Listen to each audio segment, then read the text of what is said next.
सब देखने और सुनने वालों की खिदमत में मोहब्बत भरा सलाम। नाज़रीन, अमेरिका ऐसे-ऐसे बयानात देता है और आप सबके इल्म में है कि जब से ये ट्रम्प साहब आए हैं, उस वक़्त से दुनिया का जो सुकून है वो तबाह किया हुआ है।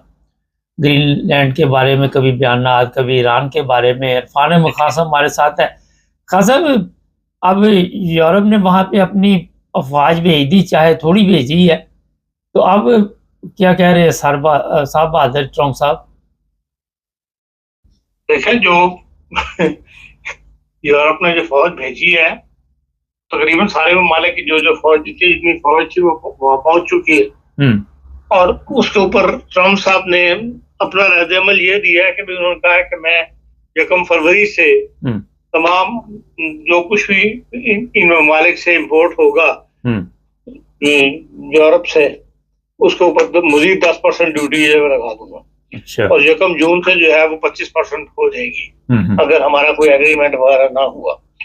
तो अगर इसका आप जायजा लें, जिस तरह जिस तेजी से ट्रम्प साहब उठे थे और वो ये समझते थे कि दुनिया को वो हाथ हिलाएंगे तो अपनी मर्जी से दुनिया को दाएं और बाएं कर लेंगे, उसमें उन्हें कामयाबी नहीं हुई, किसी एक मामले में भी नहीं हुई। न गजा के मामले में हुई, न ईरान के मामले में हुई, न ग्रीनलैंड के मामले में। बहरहाल दुनिया एक इंडिपेंडेंट अपनी राय रखती है, अपने मुल्क के लिए अपने मुल्क खुद चलाने की सलाहियत रखती है, और आलमी हालात में एक दूसरे के साथ यकीनन मदद की जाती है, एक दूसरे के साथ मिलकर चला जाता है। लेकिन ये जो रवैया ट्रम्प साहब ने इख्तियार किया हुआ था कि जो मैं चाहूंगा वही होगा, कम से कम उसके आगे एक दीवार खड़ी की है यूरोपियन संघ के। इन्होंने हफ्ते के दिन ये ऐलान किया था, इतवार को यूरोप के 8 ममालिक जो है वो फौरी तौर पर इकट्ठे हुए हैं और उन्होंने ऐलान किया कि हम ग्रीनलैंड की पॉलिसी ऊपर हमारा एक नुक्ता नजर एक है और हम इस बारे में मुत्तहिद हैं। जो भी हम फैसला करेंगे हम एक साथ करेंगे, और डेनमार्क की बादशाहत के अंडर हम इसको ग्रीनलैंड को समझते हैं। और जो अब तक ग्रीनलैंड का जो स्टैंड मौजूद है, जो डेनमार्क का स्टैंड है, उसकी हम पूरी तरह हिमायत करेंगे। तो ये एक ट्रम्प साहब के लिए काफी बड़ी वार्निंग है। और इसके लिए जो उन्होंने टैरिफ अनाउंस कर दी है कि जी हम उसको पर ये लगा देंगे। आपको पता है कि इस हफ्ते वर्ल्ड इकोनॉमिक फोरम की मीटिंग हो रही है डावोस के अंदर, जहां पर ट्रम्प साहब भी आ रहे हैं बहुत बड़ा डेलीगेशन लेके। और दुनिया के हर साल वहां पे आप पता है 60-70 हेड ऑफ द स्टेट्स इस इवेंट को अटेंड करते हैं और इमसाल भी कर रहे हैं। जो जर्मनी की साबिक वजीर खारजा थी, मिस्टर उर्सुला बेके, क्या नाम था उनका, जो अब आजकल जनरल असेंबली की सदारत उनको दी गई है इस साल के लिए, वो कर रही है। वो इस वीकेंड पे डावोस जाते हुए लंदन में ठहरी है और वहां उन्होंने एक बड़ा तफसीली इंटरव्यू दिया है और बड़ी जुर्रत के साथ दिया है, जिसमें उन्होंने ट्रम्प साहब को भी ललकारा है कि भाई आपकी बात नहीं चलेगी, जो बात वो चलेगी जो दुनिया चाहेगी, जो यूरोप चाहेगा। आप ये यूरोप को बिल्कुल इग्नोर ना करने, ये ना समझे कि भाई हम यूरोप जो है वो अमेरिका के माताहत है और हम आपकी हर बात के मानेंगे। हम यूरोप अपनी एक अलग पॉलिसी, अगर वो ट्रेड की जंग शुरू करना चाहते हैं तो फिर ये याद रखें कि 90 बिलियन की चीजें जो है वो अगर हमने आदि चीजों पर इंपोर्ट लगानी शुरू कर दी तो 90 बिलियन के करीब वो रकम बनती है, जो इसका अमेरिका को लचका उठाना पड़ेगा। और अमेरिका की मईशत ऐसी नहीं है कि वो इतना बड़ा लचका जो 90 बिलियन का वो बर्दाश्त कर सके। जिनमें उसका क्रेडिट इस वक्त सब किसी मुल्क के ऊपर इतना क्रेडिट नहीं है जितना अमेरिका के ऊपर है। तो बहरहाल वर्ल्ड जो है वो अमेरिका की जो पॉलिसीज है उससे इख्तलाफ को खुलकर इजहार कर रहा है। जब तक आप सिर्फ नेटो ममालिक में थे उस वक्त इस तरह खुलकर इजहार नहीं किया जाता था। अब जब उन्हें नजर आ रहा है कि नेटो के अंदर रहते हुए नेटो ममालिक के लिए ट्रम्प साहब मुश्किलात खड़ी कर रहे हैं, तो उसलिए फिर अब यूरोप भी खुलकर सामने आ गया और वो इस किस्म की बातें जो है वो उन्होंने मतलब मुकाबले की बातें जो है वो शुरू कर दी हुई हैं। अब देखें, अब जो जो वर्ल्ड इकोनॉमिक फोरम हो रहा है, कहा यही जा रहा है कि वहां पर ट्रम्प साहब के आने के बाद जो ज्यादा डिस्कशन होगी वो इन्हीं बातों पर होगी जो इस वक्त दुनिया के अंदर मसाइल खड़े कर रहे हैं। ट्रम्प साहब कब 3 दफा तक तो टैरिफें बदल चुके हैं लोगों के ऊपर, यूरोप के ऊपर या दुनिया के ऊपर, वो जो टैरिफों का ट्रेड वार शुरू करना चाहते हैं, उसका कोई ना कोई फाइनल फैसला जो है वो इस वर्ल्ड इकोनॉमिक फोरम के अंदर कर लिया जाएगा। इसके अंदर लेकिन वो कहते हैं बकौल उनके लोगों के कि भाई यूरोप जो है वो अमेरिका को दबाएगा और अमेरिका की जो पॉलिसीज है उसको उसके ऊपर नजरसानी करने पर मजबूर कर दिया जाएगा। अब ये तो बहुत तक बात सामने आ जाएगी जो कुछ भी वर्ल्ड इकोनॉमिक फोरम में होता है। खान साहब, ये बताइए कि लोग मुख्तलिफ तबसरे कर रहे हैं जी, बहुत कम फौज भेजी है, लेकिन नुमाइंदगी एक बहुत बड़ी चीज़ होती है। चाहे 50 लोग ही पहुंचे हो, चाहे 100 ही पहुंचा हो, तो अमेरिका को ये मैसेज मिल गया कि ये सब इकट्ठी है, चाहे कम ही फौज इसी मैसेज के लिए भेजी गई है, वो कोई मुकाबला करने के लिए नहीं भेजी गई। ये तस्वर करवाने के लिए अमेरिका को कि भाई अगर आप वहां पर कोई फौजी कार्रवाई करते हैं तो वो फौजी कार्रवाई जो है वो नेटो के ममालिक पर की जाएगी। जब नेटो की फौज में चाहे गिनती के चंद बंदे बैठे हुए हों, जब वहां मौजूद होंगे तो फिर उस हमले को नेटो पर हमला तस्वर किया जाएगा। नेटो मालिकों पर ये बावर करवाने की जरूरत है अमेरिका को, जिसके लिए ये फौज भेजी गई है। अच्छा, लोगों को ये गलतफहमी है कि अमेरिका जिसका दोस्त है वही मुल्क बच जाएगा। आपने देख लिया ये यूक्रेन का जो हाल हुआ, अमेरिका ने वहाँ पे क्या कर लिया। अब ईरान के लोगों को ये तसल्लियाँ दे रहा है कि अमेरिका आपको संभाल लेगा। खासा लोगों में क्यों नहीं समझ आती कि अमेरिका तो अपने मफादात के लिए सिर्फ चलता है। मैंने खुद अमेरिकनों के साथ काम किया हुआ है, वो तो अपने मतलब का सिर्फ उनको होती दिलचस्पी, उनकी तरफ से दूसरा चाहे उसका बेड़ा गर्क हो जाए, कोई उसको किसी को फर्क नहीं पड़ता। तो ये ईरान को क्यों नहीं समझ आ रही इस चीज? ईरान के अंदर देखें, ईरान में एक सख्त किस्म की अपनी मजहबी हुकूमत कायम है और वो उनका क्लेम ये है कि भाई हम अभी भी आज भी उसी तरह पॉपुलर हैं, अवाम जो है हमारे साथ हैं, हमारे ऊपर हमला किया गया है, हमारे अंदर लोग दाखिल किए गए हैं। और जिसमें अब जो कहानियां बाहर आनी शुरू हुई हैं, आपने उसका वो जो उनके मजहबी रहनुमा है ईरान के, उनका जो खिताब है उसमें उन्होंने बताया है कि 250 मसाजिद को ईरान में आग लगाई गई है इन मुजाहिदीन की तरफ से। क्या ईरान के लोग अपनी मुल्क की मस्जिदों को आग लगा सकते थे?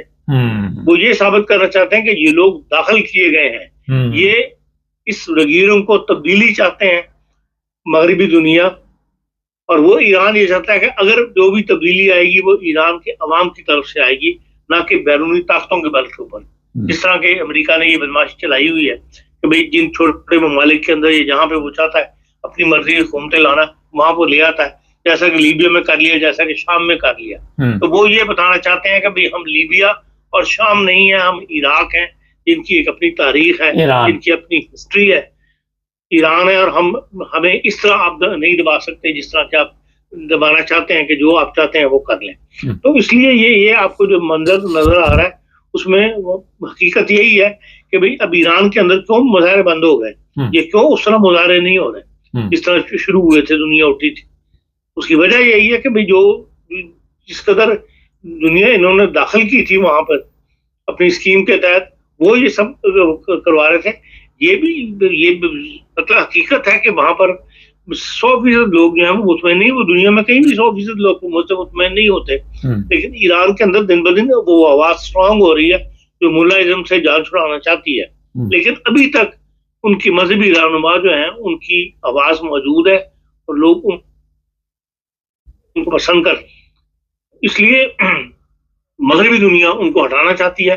जो जंग का असल महवर जो है ये है। अब आप यहाँ भी देख लें क्या नाम इसका, ईरान जो इराक में जिन्होंने जो कुछ किया है, इस बंदे को लेके आए हैं, वो उनकी जो बात मरहून मिन्नत मानता है उसके लिए वो साथ चलने के लिए तैयार है। जरा सा इख्तिलाफ कर लें तो वो खुद मतलब मगरबी दुनिया जो है वो उनसे पीछे हटना शुरू हो जाती है। अब ईरान जो मंगल के दिन से इराक के नए सदर जो बने हैं, उन्होंने जर्मनी का दौरा करना था और जर्मनी ने ये साफ कह दिया कि 12 लाख यहाँ शामी पड़ा हुआ है, ये आपको वापस लेके जाना पड़ेगा, इसके ऊपर हमने बात करनी है आपसे। उसने वहीं से दौरा एक मनसूख कर दिया और सुबह अनाउंसमेंट हो गई कल उनका दौरा जो है मनसूख कर दिया गया।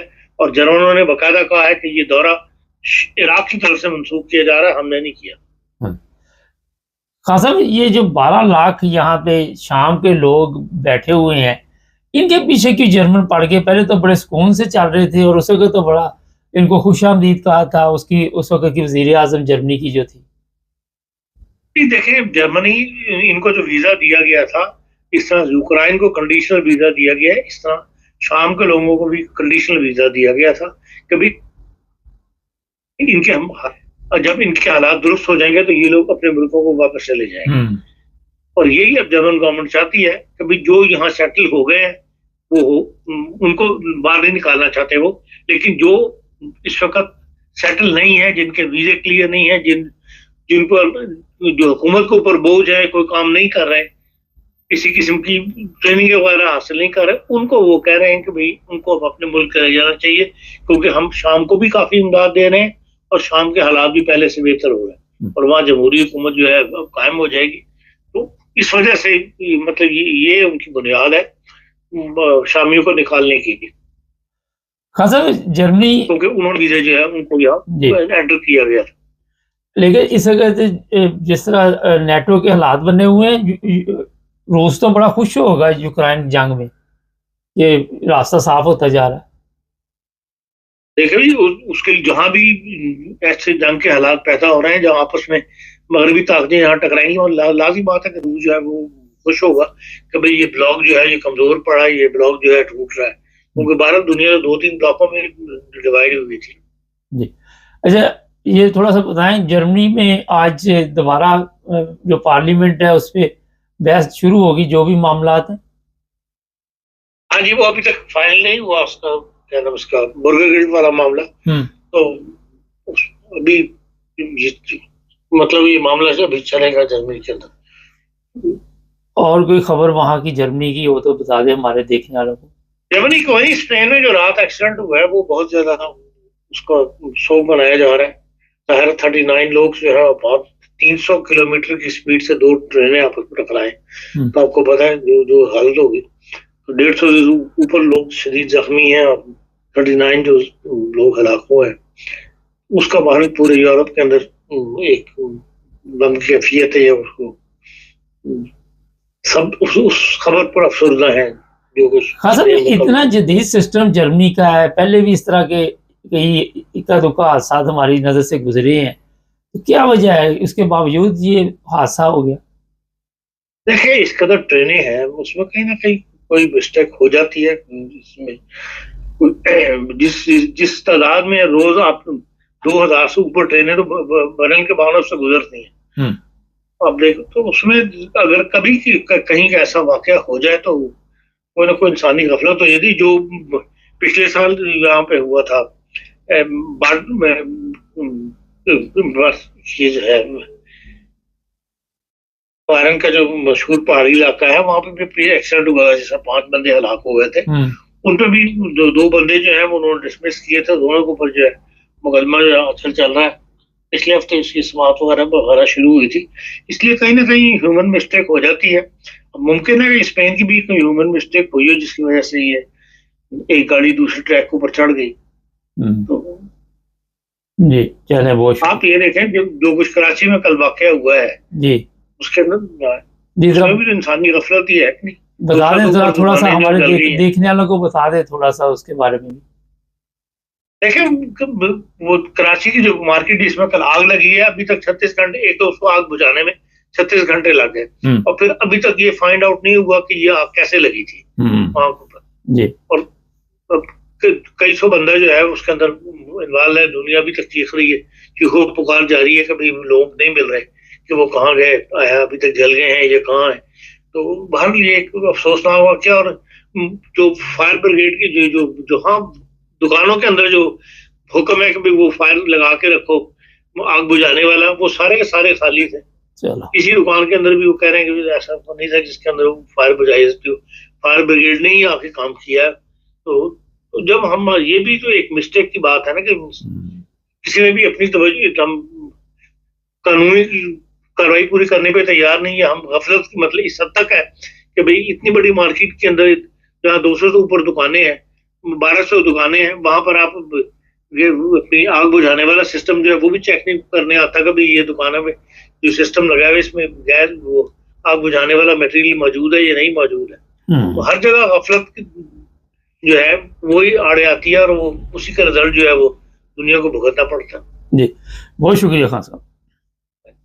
अच्छा, गफलत में वैसे तो हम सारे ही शामिल हैं, सुस्त लोग हैं, क्योंकि हमने ये चीज़ें सीखी नहीं है। ये भी एक बड़ी बात है। यूरोप में तो वो ज़्यादा तौर पर हर साल आके या 2 साल बाद वो चेक करते हैं हर चीज़ को। यहाँ पे MOT जो वो सिस्टम है, टफ सिस्टम है जर्मनी जैसे मुल्क में। लेकिन ये देख लें इतना बड़ा नुकसान हो गया, कौन पूरा करेगा? किसी ने भी नहीं करना। अपनी मदद आपके तहत कई बेचारे जो है वो सड़क पे आ जाएंगे। ये जो ट्रेनों के हादसात है, कितनी भी तरक्की हो जाए मगर इस तरह के हादसा किसी ना किसी मुल्क में हो ही जाते हैं। और जब किसी हमारे जैसे मुल्क में ऐसा हादसा तो फिर मिसालें हम यही देते हैं, स्पेन में ये हो गया था, जर्मनी में ये हो गया था, अमेरिका में ये हो गया था। हमारे पास ये जवाबात होते हैं। चैनल को सब्सक्राइब करें, जुड़े हमारे साथ।